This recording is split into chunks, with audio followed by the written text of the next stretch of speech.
Samantha Gamweda, your host, and you're watching Sammy's Kitchen Season 2. And yes, this is the second part of our first episode where we focus on presenting vegetable dishes.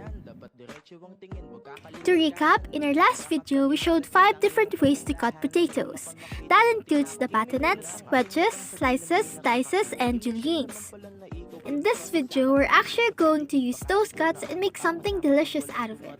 We already showed the essentials in the last video like wearing an apron, a mask, and a hairnet. And the essential sanitation such as washing my hands and using an alcohol to sanitize my working station.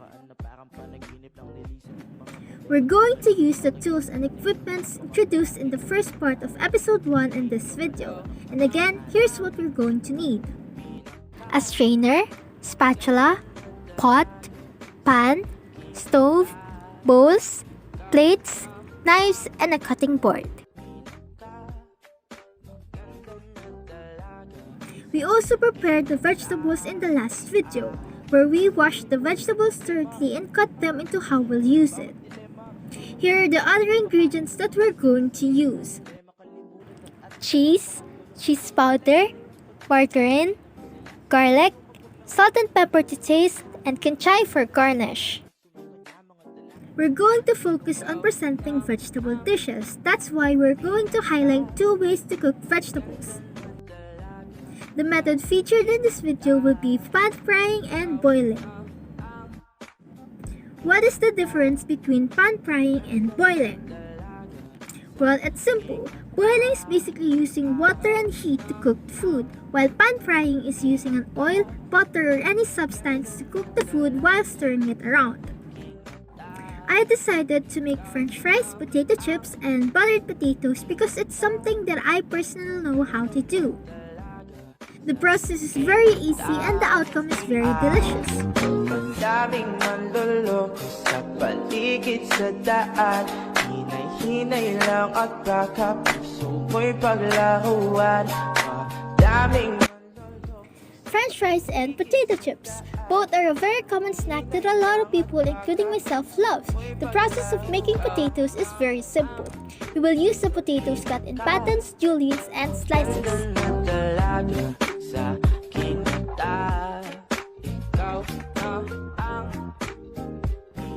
First, we wash and drain the potatoes. Because tissues or napkins aren't available, I just use a clean cloth to dry them. After that, I fill the small pot halfway with water and a pinch of salt to cook the potatoes. I use 2 pots to cook the different cuts separately. Then, we'll just leave them to cook for at least 4 to 5 minutes. This process is to partially cook the potatoes. Why? So that we're sure that it's cooked all the way through. 4 to 5 minutes later, our potatoes are now ready.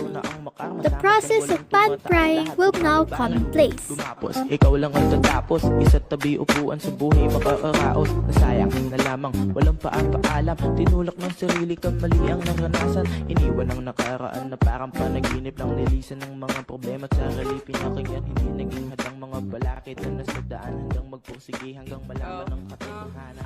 It's common to deep fry French fries and baked potato chips, but pan frying them is far more convenient.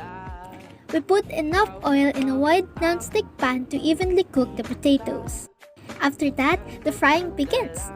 Because there isn't much of a technique used in this style of cooking, I simply use tongs to flip them until both sides were cooked, as shown in these clips. Huwag magpakain sa mga sarili na problema, kalimutan at ating sundin mga tulong ni mama. Palagian ng pagkiki kahit di na masaya. Si Cupido mapaglaro at pinanako sa kanya at ang aking dalangan ay sana sumunod. To make potato chips, I cook the potato slices using the pan frying method and then season them with salt to taste. To make French fries, I used the same method, but this time I added cheese powder as its flavor.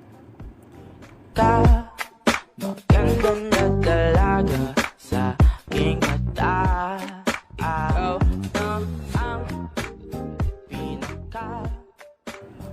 Personally, I prefer my food crispy and slightly overcooked because I enjoy the smoke flavor. It's odd, but it's just a personal preference. I only use a small plate to plate the potato chips because the portion size is also small. I use a round plate with brown edges to add more color to the food and make it look more presentable and pretty. After that, I drizzled a crisscross pattern on top of the chips with ketchup from a packet and finish with kimchi as garnish.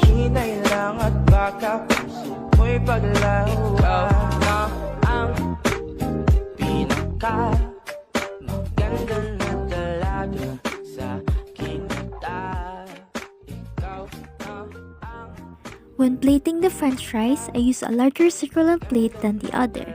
This is due to the medium portion size and the use of white plate to highlight the color of the fries. Finally, kimchi to balance it out and add more flavor. And now we're done!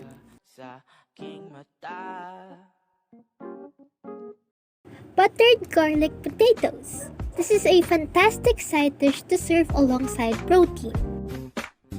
This time, we'll use the medium and small potato cubes. The same process we used to make the first two will be used to make this one, but with a few more ingredients.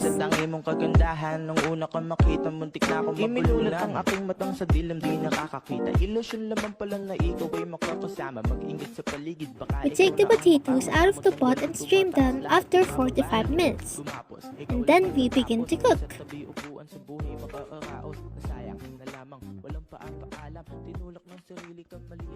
We stir-fry the potatoes in a pan for at least 3 to 5 minutes or until they are cooked.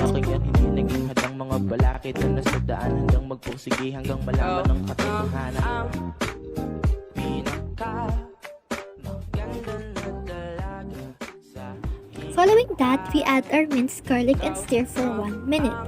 Because butter isn't available in any stores nearby, I use margarines as an alternative and stir-fry them for 3 to 4 more minutes.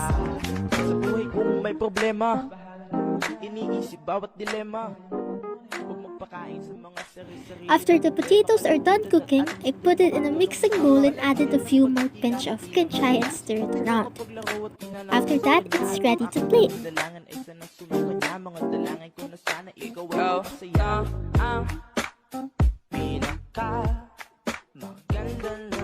I use a beige-colored bowl because I think it complements the color palette we have here, and the size of the bowl is just right because it fits the potatoes well while also highlighting them. On top of it, I use a grater to grate cheese and top it off with more kimchi, and there you go, buttered garlic potatoes.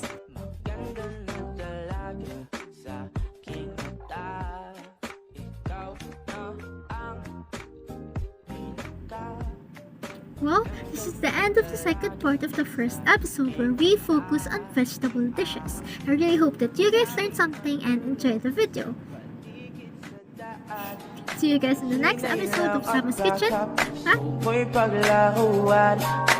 Daming manloloko sa paligid sa daan. Hinay lang at baka puso mo'y paglaruan.